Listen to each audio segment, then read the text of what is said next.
on the different stations this evening around the country, so we have our time limit. Okay, Ben, quickly get your question in. We're going to have to roll on. Welcome, Interchange. Hi, yes, sir. I'm a university student. I have been for the past 5 years. I've been paying about $5,000 a semester, and that has been going up steadily. Is it?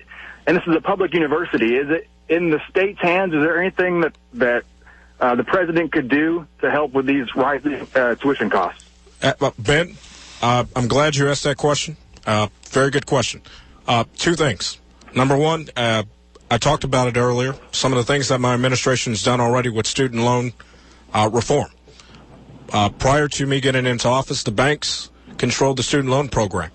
The problem with that is that you were at the mercy of the banks, and it didn't make sense.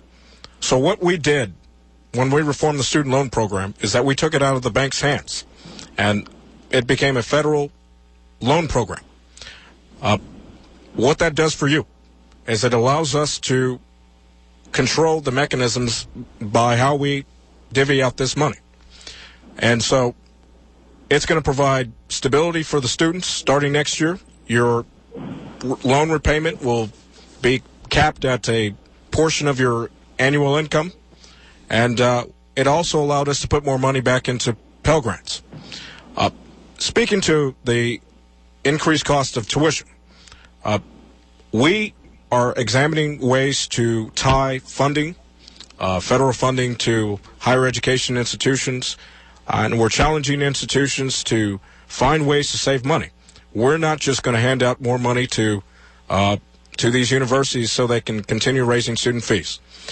So my administration is going to work with leaders in Congress. I think this is a bipartisan agreement on this, is that we need to start cracking down on the increased cost of higher education. Ben, unfortunately, we're going to have to go. We're out of time here. So all right, thank you. I appreciate the call very much. Mr. President, I want to thank you for being Larry, your second time on Interchange. Absolutely. Thank you. And I appreciate your commitment, as we were talking earlier before we came on the air, for you to come back if you are so blessed by God on tomorrow's election, after your swearing in January, to come back on and talk about your plans for your new administration. Absolutely. Larry.